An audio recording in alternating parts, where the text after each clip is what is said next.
Hello everyone. Today we're going to talk about Judaism and beauty. Is Judaism suspicious of beauty? We live in a world obsessed with physical appearance.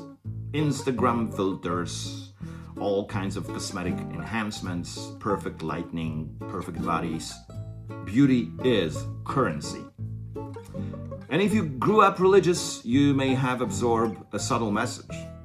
Beauty is dangerous, distracting, superficial, not spiritual. But is that actually Judaism?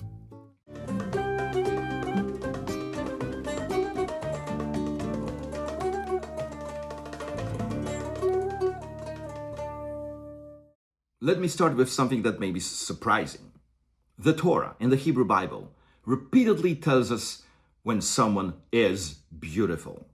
Sarah, Rebecca, Rachel, Joseph, King David, Bathsheba, Esther. Why? Why does the Torah care? If beauty was irrelevant or inherently negative, why mention it at all? Now, yes, Judaism absolutely prioritizes inner character and elevates things like Torah study, spirituality, and piety as the highest forms of human beauty. The book of Proverbs famously says, Sheker hachen vehevel hayofi. Grace is deceitful and beauty is vain, but a woman who fears the Lord, she shall be praised. This verse is often quoted as proof that physical beauty doesn't matter. But notice that it doesn't say there's something fundamentally wrong with beauty, something not kosher about it, let alone something really bad.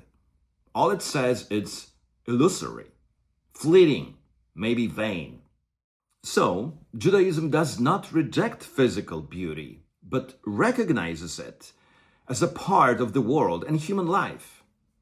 There's a blessing in the Talmud, later codified in Shulchan Aruch, a blessing one should recite upon seeing something exceptionally beautiful. A person, an animal, or anything that is an element of the divine creation. Baruch atah Adonai Eloheinu Melech shekacha lo beolamo. Blessed are you, Lord our God, King of the universe, who has such things in his world.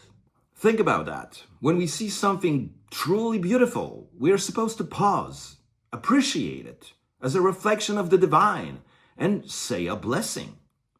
Rabbi Yochanan, one of the greatest sages of the Talmud, who was extraordinarily handsome, saw beauty as symmetry, harmony, part of the order of creation. Maimonides, for example, believed that priests serving in the temple had to be physically whole and aesthetically dignified. Why? Because their appearance contributed to the reverence of the service. Their beauty was not vanity. It was part of kavod, honor. Appearance is important. The Talmud says that men should spend money first on their family, then on how they look, and at the very end on their individual pleasures or passions. Both the Tabernacle and Jerusalem's Temple weren't supposed to be simple or minimalist, but breathtaking. Gold, fine fabrics, precious stones, detailed craftsmanship. God didn't say, make it functional. He said, make it beautiful. So what's the balance? Judaism is not anti-beauty, it's anti-idolatry. When beauty becomes identity, when appearance becomes the only thing that matters, when aesthetics replace ethics, that's when beauty becomes dangerous. That's when it may become a distraction, maybe even an addictive form of distraction, especially if it's very sensual in its nature. But when beauty reflects harmony, when it evokes gratitude, when it inspires you spiritually, when it enhances holiness, then it becomes sacred. So yes, there's physical beauty that is kosher, and there is physical beauty that is not kosher.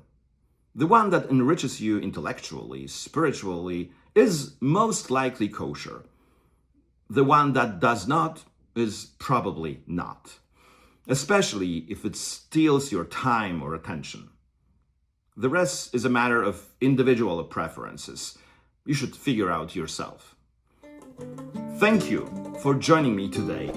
Let me know your thoughts in the comments below. Like, subscribe, and see you next time.